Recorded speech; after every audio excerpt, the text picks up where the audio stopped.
Bismillahirrahmanirrahim. Assalamualaikum warahmatullahi wabarakatuh. Alhamdulillahi rabbil alamin. Wabihi nasta'inu ala umurid dunya waddin. Wassalatu wassalamu ala asyrafil anbiya'i wal mursalin, nabiyina wa habibina wa qurrati a'yunina Muhammadin wa ala alihi wa ashabihi wa man sara ala nahji ila yaumiddin. Ya ayyuhalladzina amanu taqullaha haqqa tuqatih wa la tamutunna illa wa antum muslimun. Allahumma subhanaka la ilma lana illa ma 'allamtana innaka antal alimul hakim wa tub 'alaina innaka antat tawwabur rahim. Rabbi shrah li sadri wa yassir li amri wahlul 'uqdatam min lisani yafqahu qawli. Amin. Ma'asyiral muslimin jamaah rahimani wa rahimakumullah. Alhamdulillah, malam hari ini Allah Subhanahu wa taala masih memberikan kita kesempatan, memberikan kita kenikmatan waktu luang, sehingga Allah Subhanahu wa taala mengumpulkan kita di salah satu rumahnya dalam rangka thalabul ilmi, dalam rangka mempelajari agama Allah Subhanahu wa taala. Dan kita masih melanjutkan kajian kitab Syama'ilun Nabi sallallahu alaihi wasallam atau kitab Syama'il Muhammadiyah yang ditulis oleh Al-Imam At-Tirmidzi rahimahullahu taala. Kitab yang mengumpulkan hadis-hadis yang berhubungan dengan biografi atau keseharian Nabi sallallahu alaihi wasallam. Insyaallah pada malam hari ini kita akan membahas tentang ibadahnya Nabi sallallahu alaihi wasallam. Yaitu bab tentang ibadahnya Nabi sallallahu alaihi wasallam. Bismillahirrahmanirrahim. Qala al-musannif rahimahullahu taala wa nafa'ana bi ilmi fid dharain amin. Berkata musannif Imam At-Tirmidzi rahimahullah ta'ala, babun, bab majaa, penjelasan fi ibadati, dalam masalah ibadah Rasulullah, ibadahnya Rasulullah sallallahu alaihi wasallam. Maka hadis-hadis yang akan kita bacakan ini berhubungan dengan bagaimana Nabi sallallahu alaihi wasallam beribadah, bagaimana atau apa saja ibadah yang dilaksanakan beliau, bagaimana beliau semangat dalam beribadah dan lain sebagainya. Maka di sini disebutkan hadis yang pertama dalam bab ini, qala haddatsana Qutaibah bin Sa'id wa Bishr ibn Mu'adz qala haddatsana Abu Awanah an Ziyad ibn Ilaqah anil Mughirah ibn Syu'bah radhiyallahu anhu. Dari sahabat Mughirah bin Syu'bah radhiyallahu ta'ala anhu, beliau mengatakan,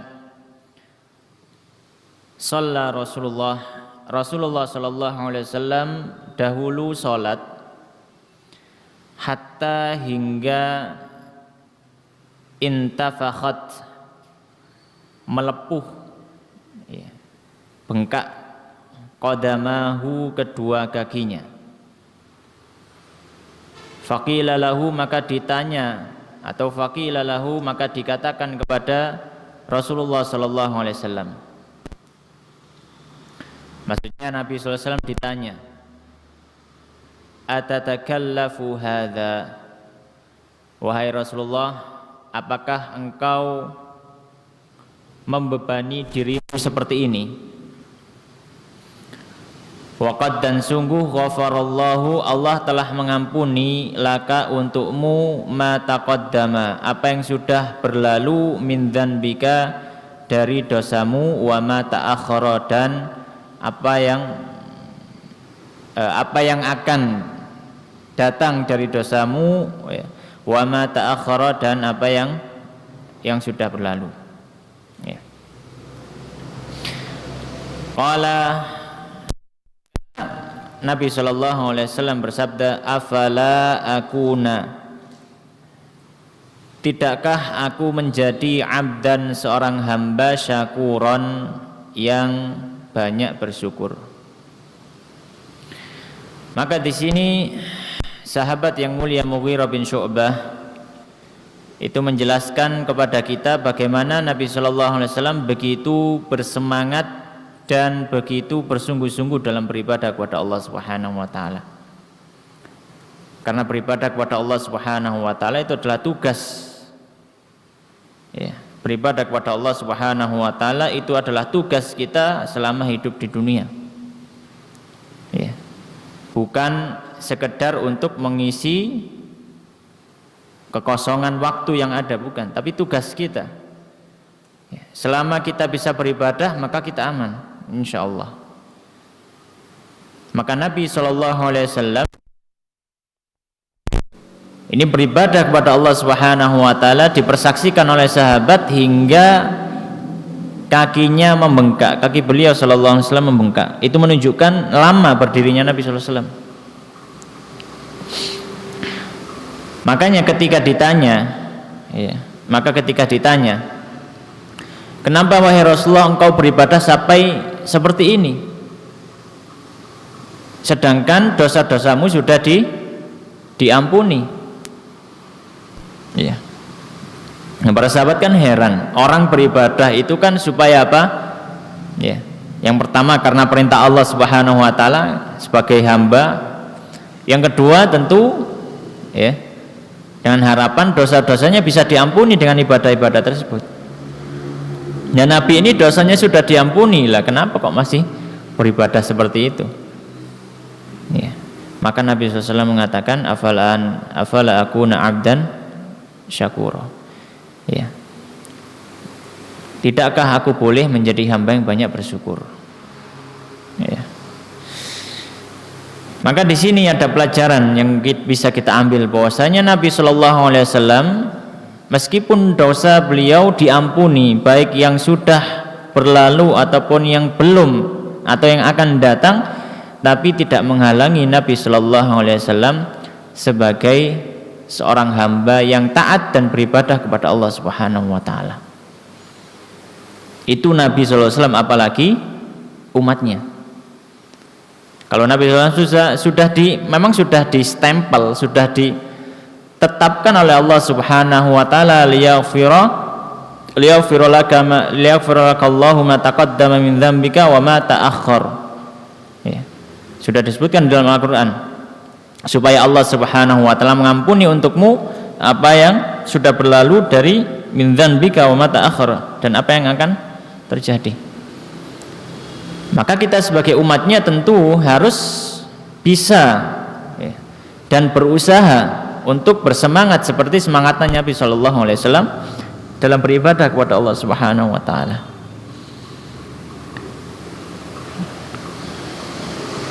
Kemudian di sini pelajaran yang lain adalah kebanggaan Nabi Shallallahu Alaihi Wasallam ketika beliau menyebut dirinya sebagai apa?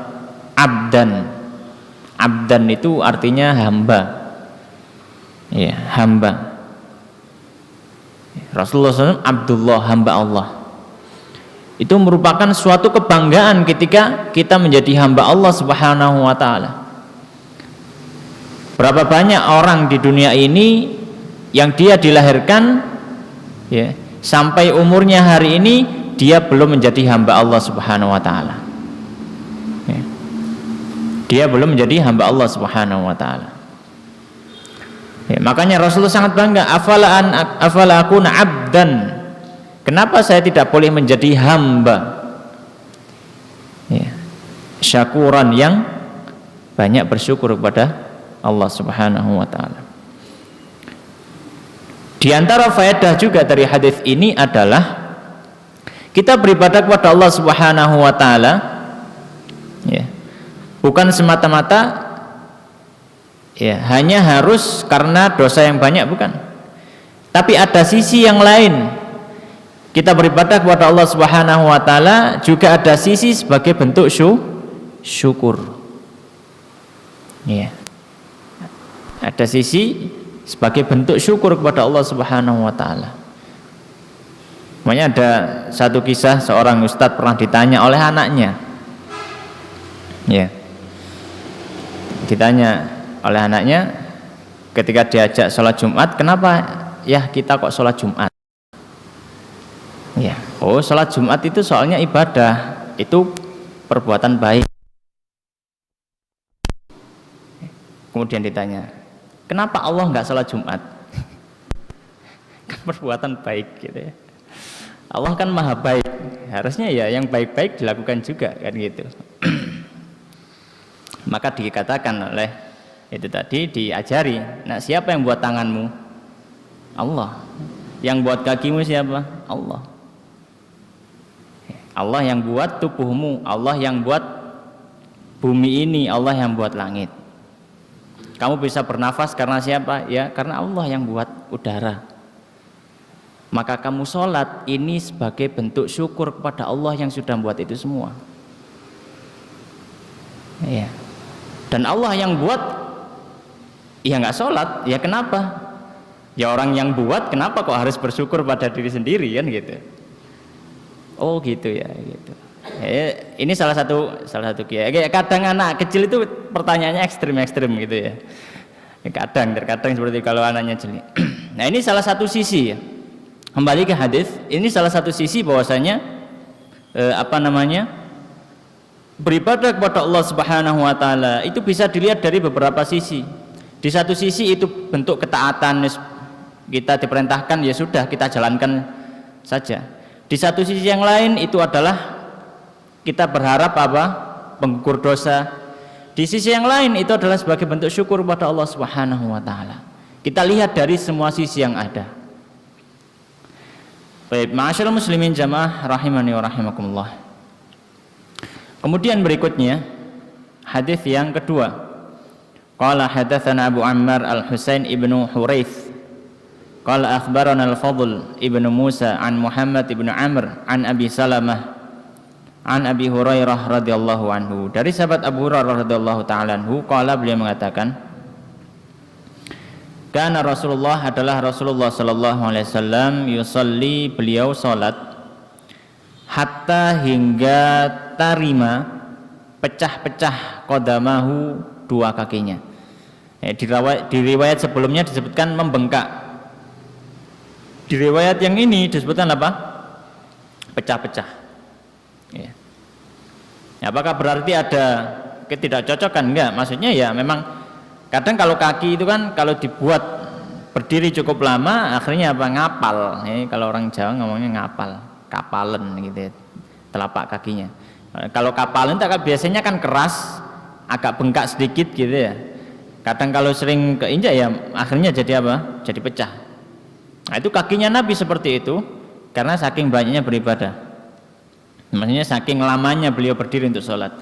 Qala, maka Abu Hurairah mengatakan, faqila lahu, maka beliau ditanya, ataf'alu hadza, apakah engkau melakukan hal ini, yaitu sholat berdiri lama sampai demikian sampai kakinya sakit. Waqad ja'aka, dan sungguh telah datang kepadamu, annallaha, bahwasanya Allah, qad ghafara laka, telah mengampuni untukmu, ma taqaddama, apa yang telah berlalu, min dzambika, dari dosamu, wa ma ta'akhkhara, dan apa yang akan terjadi. Qala, maka Nabi sallallahu alaihi wasallam menjawab, afala akuna abdan syakura, tidakkah aku menjadi hamba yang banyak bersyukur. Ya. Ini maknanya sama ya, maknanya sama, hanya saja disebutkan tadi ada tambahan atau perbedaan lafadz di masalah kaki, sifatnya kaki Nabi sallallahu alaihi wasallam. Di riwayat sebelumnya disebutkan intafakhat itu membengkak. Kali disebutkan tarima itu pecah. Ya.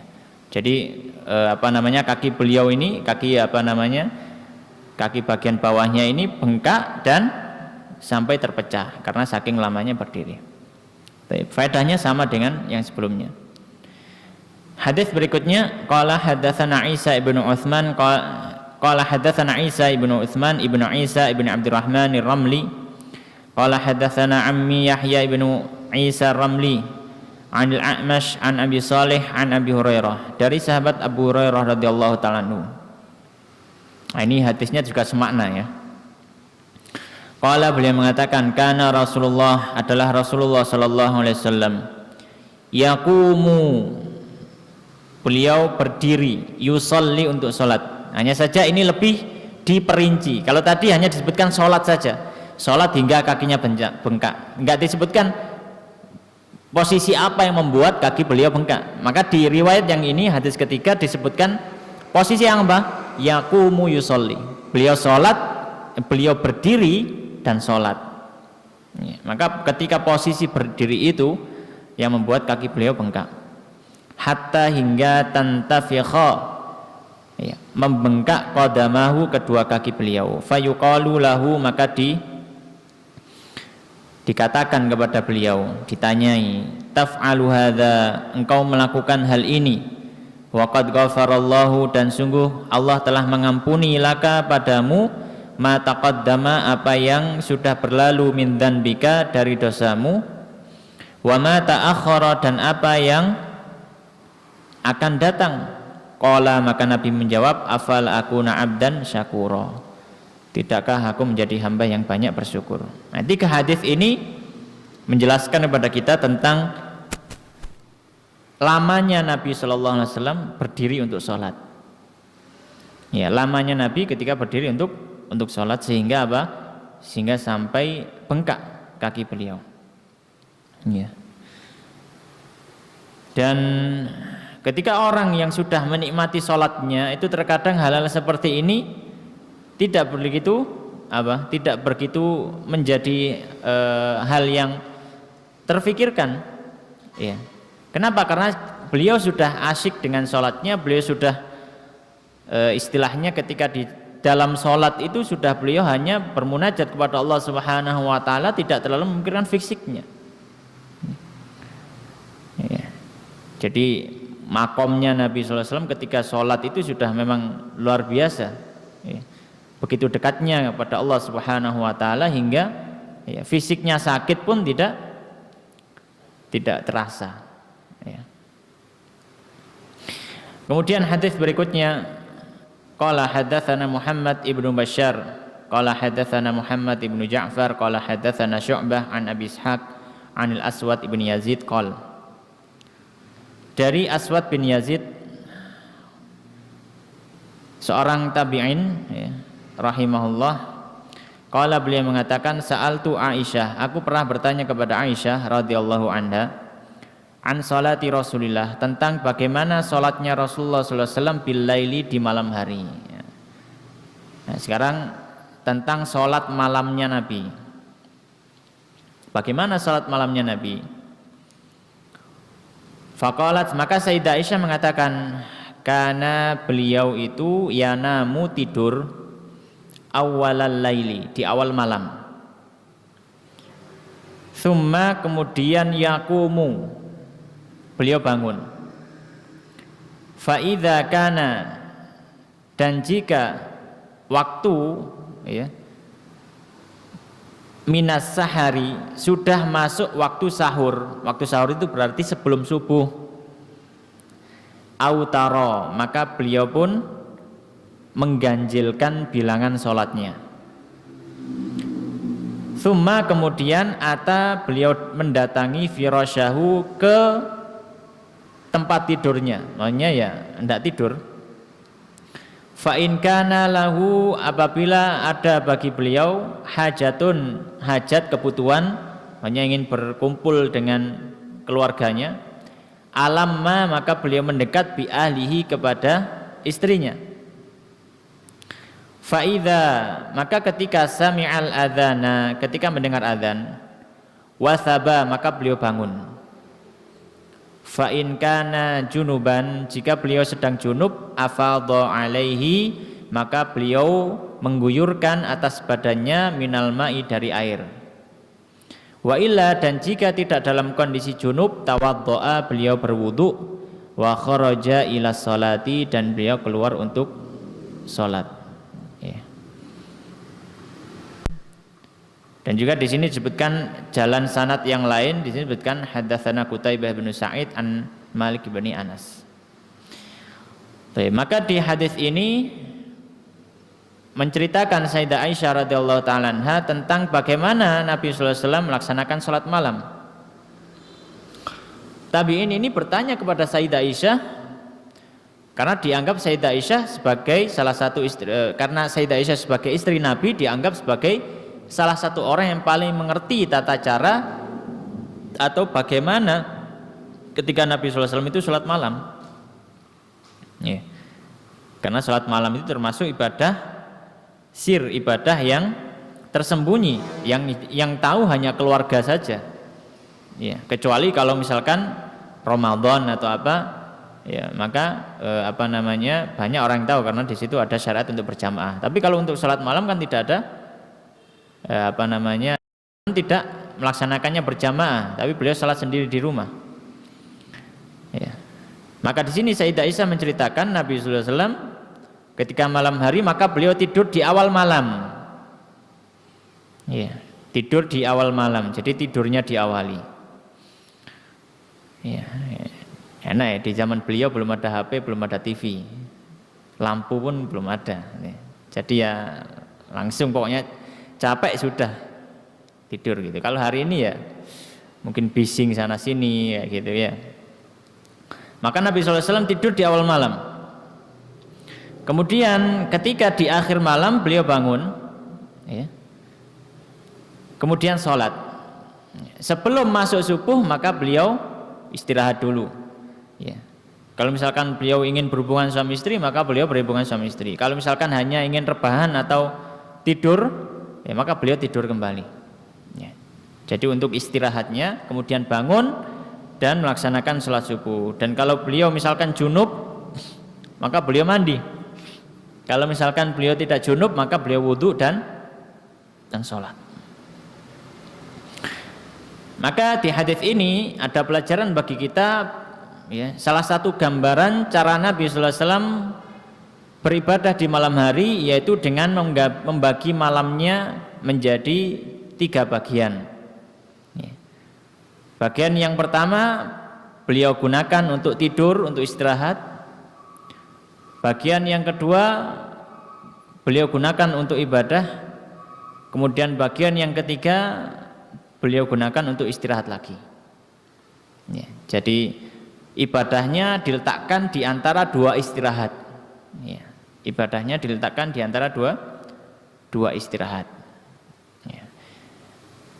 Ini salah satu yang diajarkan atau dilakukan Nabi Shallallahu Alaihi Wasallam. Ya.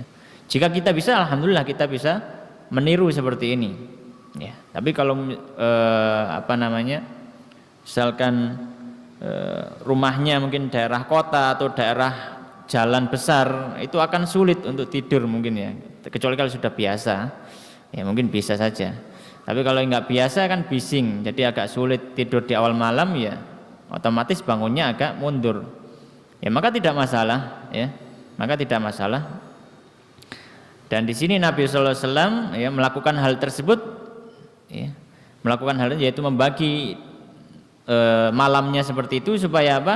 Ya, supaya memang beliau beribadah itu dalam kondisi benar-benar tubuh sudah segar. Ketika beliau tidur, bangun untuk sholat malam. Sebelum sholat subuh beliau tidur, supaya ketika bangun subuh tidak terlalu ngantuk. Ya, jadi segar kembali, jadi diisi tenaganya dengan tidur. Baik. Ma'asyiral muslimin jamaah rahimani wa rahimakumullah. Kemudian berikutnya hadis yang berikutnya, qala wa haddatsana Ishaq. Di sini. Qala haddatsana Qutaibah ibnu Sa'id an Malik bin Anas. Wa haddatsana Ishaq ibnu Musa al-Ansari qala haddatsana Ma'an an Malik an Makhramah ibnu Sulaiman an Quraib an Ibnu Abbas. Dari sahabat Ibnu Abbas radhiyallahu ta'ala anhu annahu akhbarahu, bahwasanya Ibnu Abbas memberitahu kepada Quraib tadi, muridnya Ibnu Abbas, annahu, bahwasanya Ibnu Abbas bata pernah menginap bermalam inda Maimunah, di rumahnya Maimunah, wahia khalatuhu, dan Maimunah ini adalah bibinya, ya, bibi dari jalur ibu, ya. Bibi dari jalur ibu. Ya. Dan Maimunah ini adalah istri Nabi sallallahu alaihi wasallam. Ya. Qala, maka sahabat Ibnu Abbas mengatakan fat taja'tu fi ardil wisadati. Lah saya pun akhirnya tidur di tengah-tengah bantal. Ya, mungkin bantalnya agak panjang. Saya tidur di tengah. Wa taja'a Rasulullah, dan Rasulullah sallallahu alaihi wasallam tidur fi tuliha, di bagian ujungnya. Ya. Di bagian ujungnya. Jadi sahabat Ibnu Abbas di tengah, Nabi di sampingnya.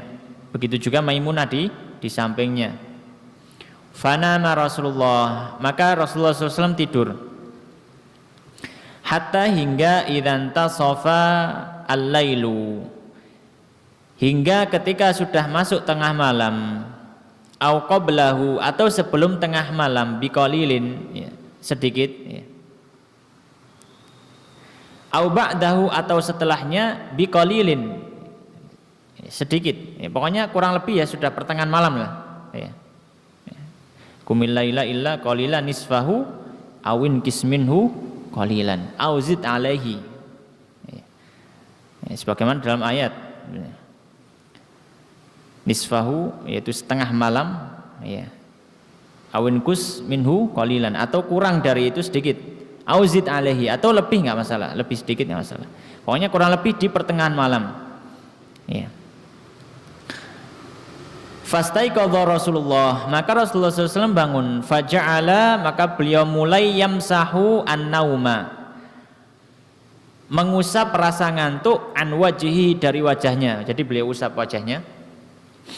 Wa yaqra'u, wa qara'a, dan beliau membaca al-ashral ayatil khawatima, ya, 10 ayat terakhir min surati Ali Imran, dari surat Ali Imran, 10 ayat terakhir dari surat Ali Imran, ya.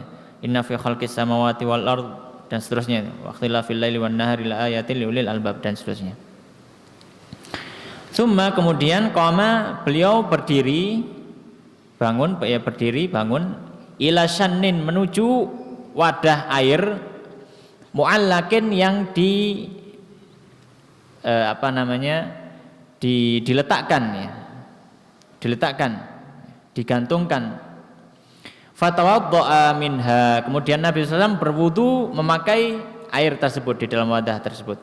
Fa ahsanal wudu'a, maka beliau berwudu dengan bagus. Tsumma, kemudian qama yusalli, beliau berdiri untuk sholat. Qala Abdullah bin Abbas, sahabat Abdullah bin Abbas melanjutkan, faqumtu ila janbihi, maka saya pun berdiri di sampingnya. Fawadha'a Rasulullah, maka Rasulullah SAW kemudian meletakkan yadahu al-yumna, tangan kanan beliau, ala ra'si, di atas kepala saya. Tsumma, kemudian akhadha bi udhunil yumna, ya, memegang telingaku kanan, yang sebelah kanan, ya. Fafatalaha, dan beliau pun mengarahkanku, ya. Fasalla rak'ataini, kemudian Rasulullah SAW sholat 2 rakaat, ya. Tsumma rak'ataini, kemudian dua rakaat, ya. Tsumma rak'ataini, kemudian 2 rakaat, ya. Berarti 2, 6. Tsumma rak'ataini, kemudian 2 rakaat, 8. Tsumma rak'ataini, kemudian 2 rakaat, ya, 10, ya. Tsumma rak'ataini, kemudian 2 rakaat lagi, berarti 12. Qala Ma'an berkata, salah satu periwayat hadis ini, sitta marrat, beliau mengatakan, ya, Ibnu Abbas mengatakan rak'ataini 6 kali, berarti 2 rakaat kali 2 kali 6, ya 12. Tsumma autara, kemudian beliau mengganjilkan bilangannya, ditambahi 1. Tsumma taja'a, kemudian beliau kembali tidur. Hatta hingga ja'al muadzinu, datang muadzin. Faqama, maka beliau bangun, fasalla, beliau pun salat rak'ataini khafifataini, 2 rakaat yang ringan. Ya, maksudnya 2 rakaat qabliyah subuh. Tsumma kharaja, kemudian beliau keluar, fasalla subha, kemudian beliau salat subuh. Maka di hadis ini ada kesaksian dari sahabat yang lain, itu yaitu sahabat Ibnu Abbas tentang sholatnya Nabi Shallallahu Alaihi Wasallam. Juga disebutkan jumlahnya di sini. Ya, juga disebutkan apa? Jumlahnya di sini. Ya. Bahwasanya Nabi Shallallahu Alaihi Wasallam, ya, bangun ketika di pertengahan malam. Bangun ketika di pertengahan malam.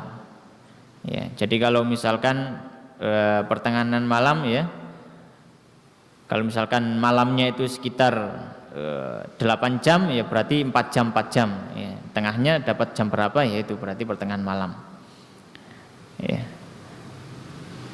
Kemudian beliau bangun, kemudian sholat. Sebelum itu beliau berzikir, ya, beliau mengusap wajahnya dulu supaya apa, tidak mengantuk, ya. Kemudian berzikir dengan firman Allah, dengan 10 ayat terakhir dari surat Al-Baqarah. Diawali dari ayat inna fi khalqis samawati wal ardi wakhtilafil laili wan nahari laayatil lil albab alladzina yadhkurunallaha qiyaman wa qu'udan wa 'ala junubihim wa yatafakkaruna fi khalqis samawati wal ard, dan seterusnya. Ya, pokoknya 10 ayat terakhir dari surat Al-Imran. Kemudian beliau berwudu, ya. Dan beliau sholat 13 rakaat. Sholat 13 rakaat. Ya. Maka di sini ada pelajaran, ya, yang bisa kita ambil. Di antaranya adalah, atau hikmah yang bisa kita ambil, di antaranya adalah kita mengetahui semangatnya sahabat Abdullah bin Abbas untuk mempelajari ilmu dari Nabi Shallallahu Alaihi Wasallam meskipun umurnya muda, ya. Meskipun umurnya muda, karena sahabat Abdullah bin Abbas termasuk sahabat yang kecil, ya, tapi beliau semangat untuk mempelajari ilmu, ya. Dan terkadang seorang itu belajar dari orang lain bukan dari ucapannya. Nabi SAW di hadis ini tidak berucap sama sekali. Ibnu Abbas hanya menceritakan apa yang Nabi lakukan, ya. Itu pun sudah menjadi pelajaran, ya.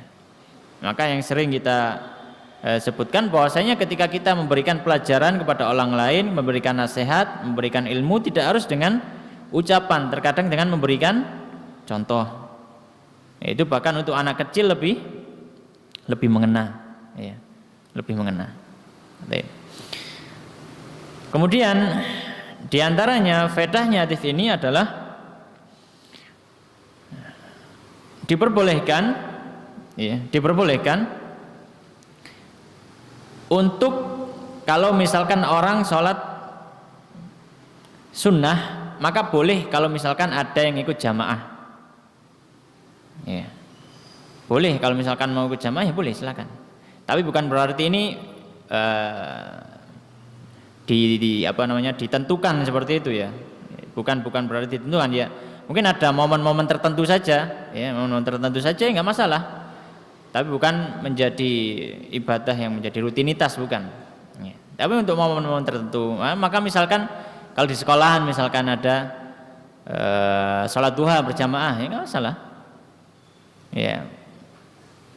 Kan Nabi SAW tidak pernah sholat duha berjamaah. Ya. Ya, maka alasannya adalah dalilnya seperti dalam hadis ini. Nabi SAW tidak melarang sahabat Ibnu Abbas untuk tidak ikut sholat bersama beliau, padahal ini sholat tahajud.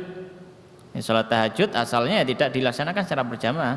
Maka di sini kita tahu bahwa sholat sunnah tidak masalah kalau misalkan dilaksanakan secara berjamaah tadi, ya. Tapi bukan berarti setiap hari dilaksanakan berjamaah, bukan, ya. Tapi beberapa saat-saat momen-momen tertentu saja. Baik.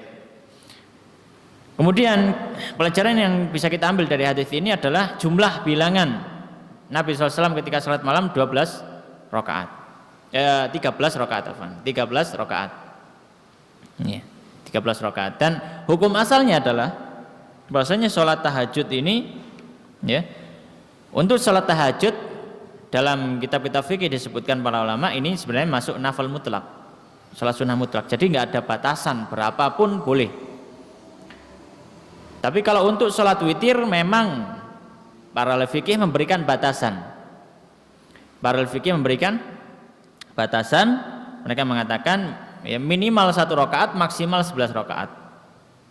Ya, itu salat witir. Tapi untuk salat tahajud maka tidak ada batasan.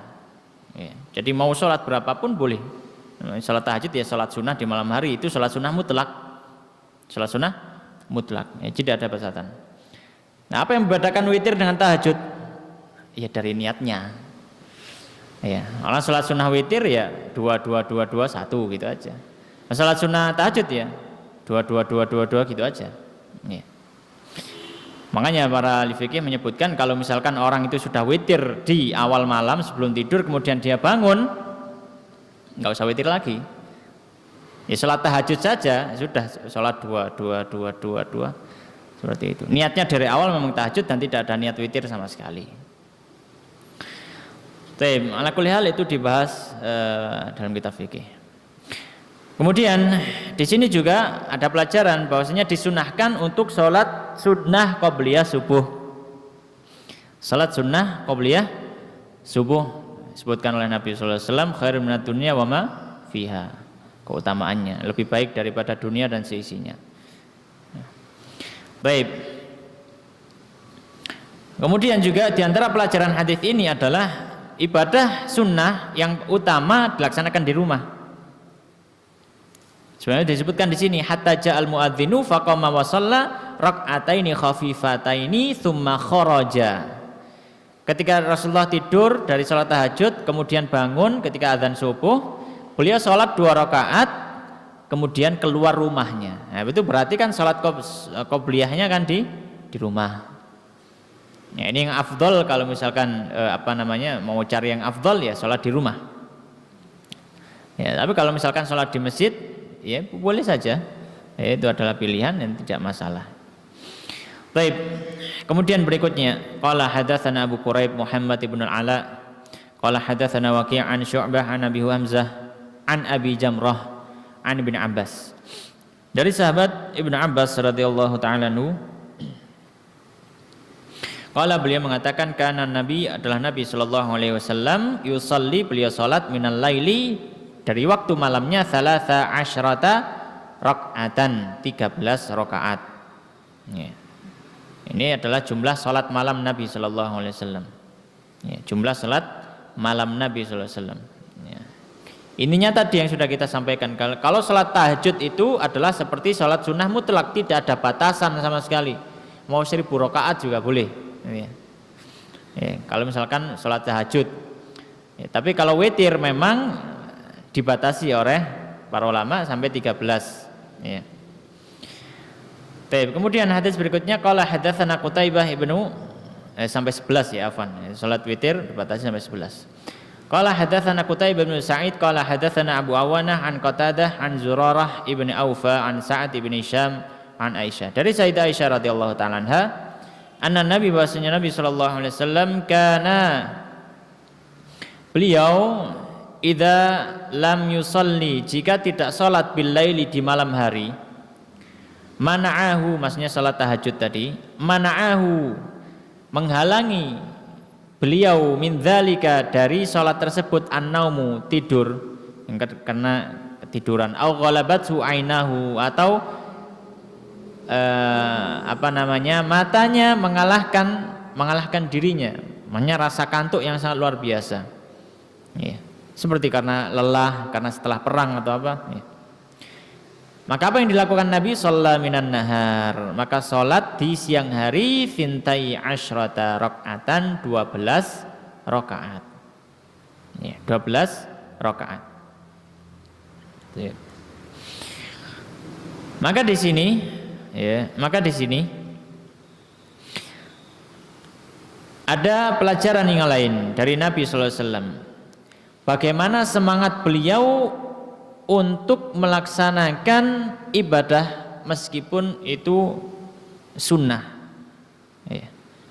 Bahkan Nabi sallallahu alaihi wasallam sampai mengkodoknya, dikodok. Sama seperti ceritanya Nabi sallallahu alaihi wasallam sholat setelah asar. Ketika ditanya Sayyidah Aisyah, Nabi setelah asar katanya nggak boleh sholat. Kok jenengan sholat 4 rakaat? Maka Nabi sallallahu alaihi wasallam mengatakan, ya tadi datang segerombolan orang dari Bani Qais. Saya sibuk, habis sholat duhur sibuk sampai nggak bisa sholat sunnah. Sampai masuk waktu asar. Ya sudah saya qadha sekarang. Nah, itu semangatnya Nabi sallallahu alaihi wasallam untuk melaksanakan ibadah sunnah. Meskipun itu sunnah. Jadi salah kalau misalkan kita mengatakan, "Lala kenapa kok nggak sholat? Kenapa kok nggak melakukan ini?" Itu kan sunnah. Itu pemahaman yang kurang benar sebenarnya. Ya, ketika para ulama fikih menulis masalah itu sebenarnya tujuan utamanya bukan dipilih mana yang dilakukan, mana yang nggak dilakukan. Sebenarnya bukan itu tujuan utamanya para ahli fikih menulis hal itu. Menulis hal itu supaya para ulama, karena belajar fikih itu kan belajar supaya menjawab pertanyaan orang, kan gitu. Orang ngaji fikih itu tujuannya kalau ada kasus dia bisa jawab. Nah, supaya bisa menjawab pertanyaan orang, apakah itu batal atau enggak batal, sah atau enggak sah, maka diklasifikasi mana yang membatalkan, mana yang tidak batalkan, mana yang bikin tidak sah, mana yang bikin sah. Ya kalau itu masuk rukun ya maka itu tidak sah kalau tidak dilakukan. Tapi kalau masuk sunnah ya maka sah-sah saja. Nah, kan seperti itu. Termasuk juga ibadah diklasifikasi seperti itu, ya. Mana wajib, mana sunnah. Jadi kalau misalkan saya meninggalkan ini, apakah berdosa? Nah, itu maka dijawab, oh enggak, ini ibadah sunnah, maka Anda tidak berdosa. Tapi hendaknya juga dilaksanakan. Ya, tetap semuanya dilaksanakan. Maka Nabi SAW itu dalam beribadah, beliau tidak memilih-milih mana yang wajib, mana yang sunnah. Sudah bismillah dikerjakan semuanya. Ya. Makanya Nabi mengajarkan pada umatnya, fa idza amartukum bihi fa'tu minhu mastata'tum. Kalau saya perintahkan dengan sesuatu, sudah kerjakan semampunya. Yang enggak mampu ya sudah, enggak mampu selama itu sunnah, ya semoga niat kita sudah diberikan pahala. Ya. Kalau itu sesuatu yang haram, ya sesuatu yang wajib misalkan, ya kita berusaha untuk menjalankannya. Ya, kalau tidak mampu ya maka ada keringanan diberikan Allah Subhanahu wa taala. Maka di hadis ini kita tahu bagaimana Nabi SAW mengqadha salat malamnya di siang hari. Ya. Mengqadha salat malamnya di siang hari, ketika Nabi SAW tidak bisa salat malam, maka Nabi SAW salat di siang hari 12 rakaat, tidak witir ya. Karena witir itu untuk salat di malam hari, maka tidak boleh orang salat witir di waktu siang. Baik. Ma'asyiral muslimin jamaah rahimani wa rahimakumullah. Kemudian di antara pelajaran hadis ini adalah di sini kita tahu bahwasanya Nabi sallallahu alaihi wasallam itu juga manusia biasa yang memiliki keterbatasan dalam masalah fisik. Ya. Nabi SAW ketika mengantuk ya tidur Nabi. Ketika Nabi SAW dipukul ya sakit. Ketika terkena pedang ya berdarah, kena tombak, kena panah ya berdarah. Ya, bahkan ketika lapar juga Nabi mencari makanan untuk makan. Ya. Makanya di sini disebutkan bahwasanya terkadang Nabi itu tidak sholat malam. Kenapa? Karena rasa ngantuk mengalahkan beliau. Ya, ini bukan menjadi alasan setelah itu ya. Sudah Nabi aja pernah ngantuk, saya ya lebih utama untuk bisa ngantuk, bukan. Tapi ini menunjukkan kepada kita bahwasanya memang Nabi itu adalah manusia yang biasa, ya. Beliau memiliki sisi-sisi fisik seperti manusia yang lainnya. Ya. Tapi meskipun dengan keterbatasan yang ada, semangat Nabi tidak turun. Beliau tetap berusaha mencari waktu yang lain, diqadha dan seterusnya. Baik. Di antara pelajaran hadis ini juga boleh mengqadha salat, boleh mengqadha ibadah sunnah yang waktunya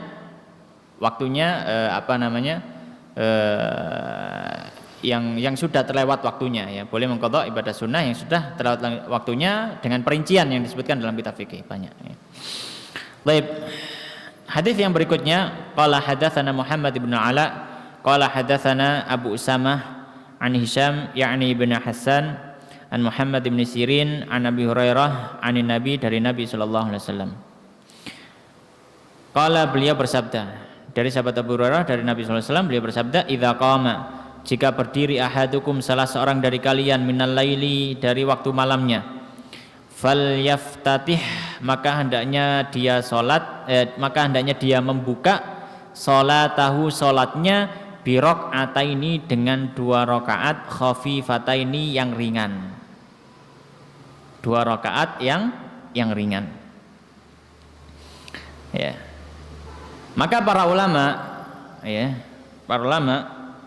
menyebutkan bahwasanya ketika nanti ada hadisnya Aisyah bahwasanya Nabi sallallahu alaihi wasallam lam yazid, Nabi sallallahu alaihi wasallam ketika salat malam itu tidak lebih dari 11 rakaat. Ya, tidak lebih dari salat 11 rakaat. Ya, maka bagaimana dengan riwayat mengatakan 13 tadi?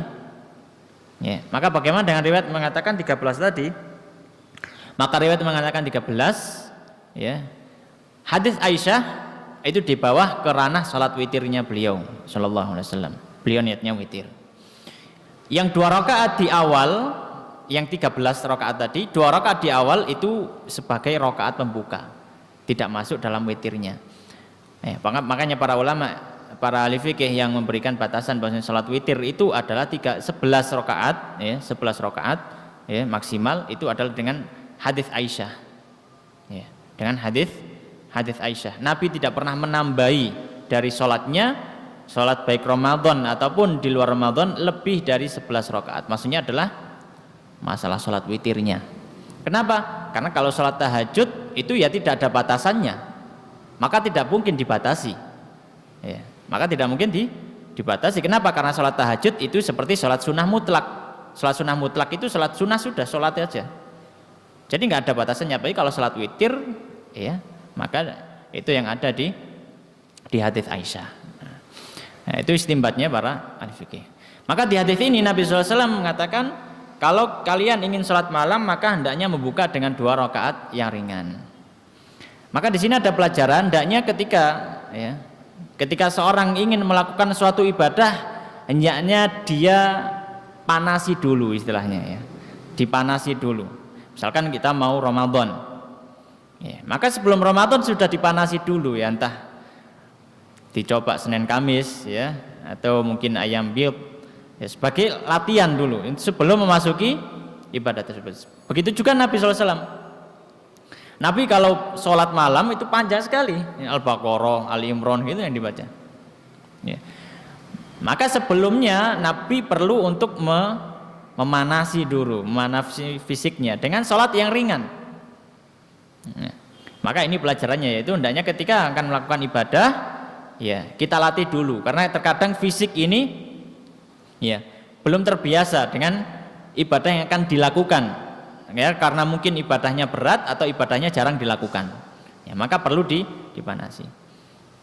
Dan dari hadis ini pula, ya, biasanya kalau saudara-saudara kita yang Muhammadiyah, kalau sholat tarawih ada sholat apa? Iftitah, ya, sholat iftitah dulu. Gitu. Dalilnya apa hadis ini? Mereka berdalil dengan hadis ini, idza qama ahadukum minal laili falyaftatih, ya, salatahu biraqataini khafifatain. Makanya salat iftitah dulu biasanya kan gitu. Ya. Maksudnya salat iftitah ya tadi untuk untuk sebagai pemanasan, ya. Baik, mungkin adzan dulu, kemudian kita akan lanjutkan beberapa hadis lagi. Baik, kita lanjutkan beberapa hadis.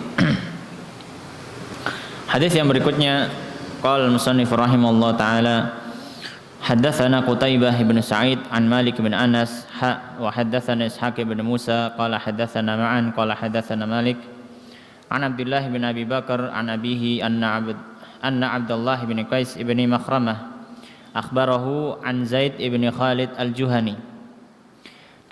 Zaid bin Khalid al-Juhani radhiyallahu ta'ala anhu annahu qala, beliau mengatakan, la armuqanna salata Rasulillah, sungguh saya akan memperhatikan salatnya Rasulullah sallallahu alaihi wasallam. Fatawassattu, maka saya pun tidur, atabatahu au fustatahu, di depan pintu atau di depan kemah tendahnya Nabi sallallahu alaihi wasallam. Fa shalla Rasulullah, maka Rasulullah salat rakaataini 2 rakaat khafifataini yang ringan. Tsumma shalla, kemudian beliau salat rakaataini 2 rakaat tawilataini yang panjang. Tawilataini yang panjang, 2 rakaat yang panjang. Tawilataini yang panjang juga. Tsumma shalla, kemudian beliau salat rakaataini 2 rakaat. Wa huma dunal lataini qablahuma, dan 2 rakaat ini ya, lebih pendek daripada 2 rakaat sebelumnya atau dari 2 salat sebelumnya. Tsumma shalla raka'ataini, kemudian salat 2 rakaat lagi, wa huma dunal lataini qablahuma, dan salat ini lebih pendek dari sebelumnya.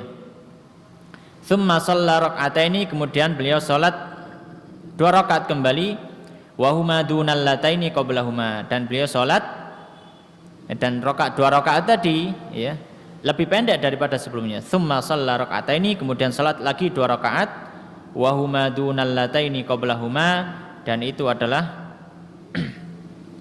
atau 2 rakaat itu lebih ringan atau lebih pendek daripada sebelumnya. Tsumma autara, kemudian beliau menggenapkannya. Fadzalika, beliau mengganjilkannya. Fadzalika thalatha asyrata rakaatan, maka itu semuanya jumlahnya 12 rakaat. Ya, 12 rakaat. 13 rakaat afan, 13 rakaat. Maka di sini hadis ini juga memberikan faedah tentang jumlah salatnya Nabi sallallahu alaihi wasallam, ya, bahwasanya Nabi sallallahu alaihi wasallam salat sebanyak 13 rakaat, ya. 13 rakaat. Ya. Dan di sini beliau juga mengawali dengan 2 rakaat yang ringan sebagai apa? Sebagai pemanasan sebelum salat-salat yang panjang. Dan di antara pelajaran hadis ini adalah bagaimana semangatnya sahabat untuk bisa meniru Nabi Shallallahu Alaihi Wasallam dan juga belajar dari Nabi Shallallahu Alaihi Wasallam. Bahkan sahabat sampai rela tidur di depan kemahnya sambil jaga, tidur di depan kemah, tidur di depan tendanya Nabi Shallallahu Alaihi Wasallam. Supaya apa? Supaya nanti ketika bangun sholat malam, Nabi SAW bangun sholat malam, beliau bisa melihat langsung bagaimana prakteknya Nabi SAW. Ya. Terkadang orang kurang terlalu puas kalau hanya dengan teori-teori saja. Maka butuh kepada praktek supaya apa? Supaya lebih ingat dan lebih kuat di dalam hatinya. Ya. Maka ini menunjukkan semangat Nabi SAW. Semangat sahabat untuk belajar dari Nabi Shallallahu Alaihi Wasallam. Ya. Dan ini memang sudah menjadi tabiat, ya. Menjadi tabiat, ya. Kadang kita melihat seorang yang mungkin kita kita hormati atau kita akui keilmuannya, kemudian kita mengikuti beberapa praktek yang dilakukan oleh orang tersebut karena kita yakin bahwasanya itu didasarkan pada ilmu. Ini tidak masalah. Ya, ini bukan suatu hal yang masalah selama memang itu adalah ahli ilmu. Ya, selama itu adalah ahli ilmu dan berdasarkan dengan ilmu. Apa yang dilakukan berdasarkan dengan ilmu. Ya. Kemudian juga faedah yang sama, ya, tentang jumlah rakaat, yaitu di sini disebutkan 13 rakaat. Ya. 13 rakaat, ya. Baik, kemudian hadis yang berikutnya qala hadatsana Ishaq ibn Musa qala hadatsana Ma'an qala hadatsana Malik an Sa'id ibn Abi Sa'id al-Maqburi an Abi Salamah ibn Abdurrahman annahu akhbarahu dari Abu Salamah bin Abdurrahman rahimahullah, salah seorang tabi'in, annahu sa'ala Aisyah, beliau pernah tanya pada Sayyidah Aisyah radhiyallahu ta'ala anha, kaifa kanat, bagaimana salatu Rasulillah, salatnya Rasulullah sallallahu alaihi wasallam fi Ramadan. Ya. Faqalat, maka Sayyidah Aisyah mengatakan, makana, tidaklah Rasulullah sallallahu alaihi wasallam liyazida, menambahi fi Ramadan atau lebih, ya, di dalam bulan Ramadan, wala fi ghairihi, dan juga tidak di bulan selain Ramadan, ala ihda asyrata rakaatan, melebihi 11 rakaat. Ya. Jadi di sini Sayyidah Aisyah menyebutkan Nabi SAW tidak pernah lebih dari 11 rakaat.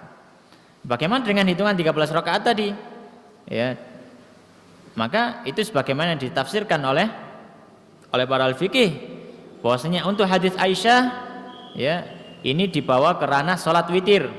Batasannya seperti itu. Batasannya salat witir maka tidak boleh lebih dari 11 rakaat. Ya, kan tapi kalau tahajud ya boleh sebanyak-banyaknya juga tidak masalah. Ya. Karena apa? Karena dia adalah nafil mutlak, salat sunnah mutlak. Jadi tidak terbatas. Ya. Adapun salat 13 tadi maka dibawa ke ranah ya, bisa jadi beberapa rakaatnya itu adalah salat tahajud dan beberapa rakaatnya adalah salat witir. Jadi tidak masalah. Ya. Jadi tidak masalah, tidak bertentangan dengan hadis bahwasanya Nabi tidak pernah lebih dari 11 rakaat ya, karena 11 rakaat itu witir. Ya kalau misalkan 13 rakaat taruhlah witirnya 3, kan berarti enggak lebih dari 11 rakaat. Kemudian Sayyidah Aisyah melanjutkan yusolli arba'an, beliau salat 4 rakaat. La tas'alu, jangan tanya an husnihinna, bagaimana bagus salatnya, wa tulihinna dan panjangnya. Tsumma yusolli, kemudian salat arba'an 4 rakaat. La tas'al, jangan tanya an husnihinna, tentang bagusnya salat beliau, wa tulihinna dan panjangnya. Tsumma yusolli thalathan, kemudian beliau salat 3 rakaat. Qalat Aisyah, kemudian Sayyidah Aisyah mengatakan ya, qultu ya Rasulullah, aku mengatakan wahai Rasulullah, atanamu qabla an tutar, atau atanamu qabla an tutir, wahai Nabi sallallahu alaihi wasallam, apakah engkau akan tidur sebelum engkau salat witir? Ya. Yang engkau